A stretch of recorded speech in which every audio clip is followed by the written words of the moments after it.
Ayan guys, solo ako ngayon. So, pinilit kong mag-isa na kinakabiran ang bid na ito dahil ilipat na ito doon sa kabilang bahay.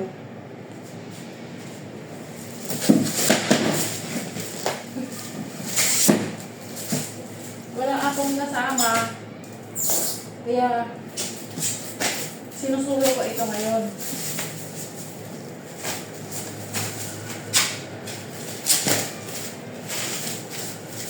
Yung amo kasi gustong makatipid. Dapat ito, hindi ito trabaho ng helper dahil mabigat ito eh. Pero hindi lahat ng amo mabait. Yan ang tandaan nyo kung gusto nyo mag-abroad. Bihira lang ang amo na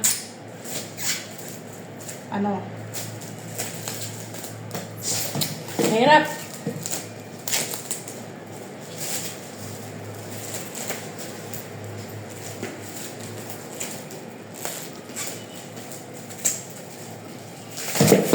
Yan. Mahirap eh kung walang maghawak.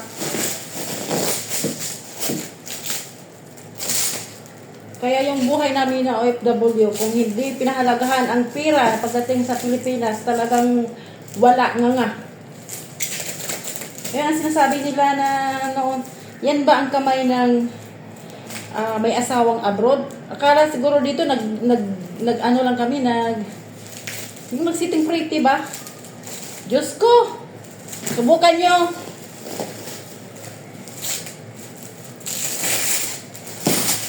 Ayan. Hindi kayang mag-isarang, pero pilit kong kinakaya.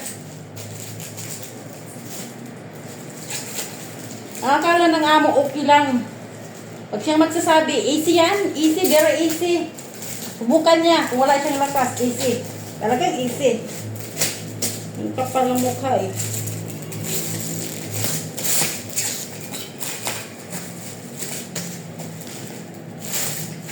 Kung wala kang utak, kung walang isip, hindi mo kaya itong gawin kung papaano.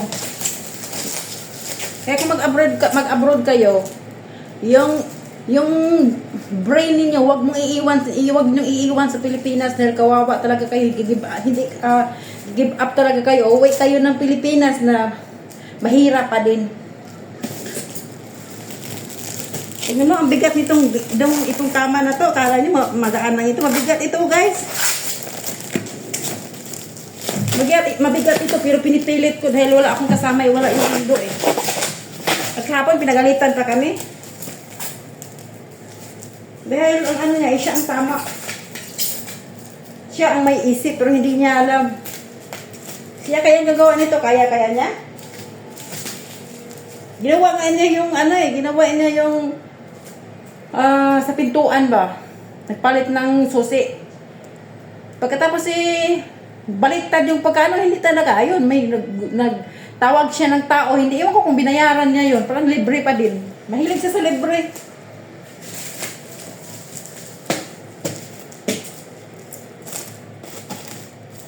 Mabigat ito, guys. Mabigat.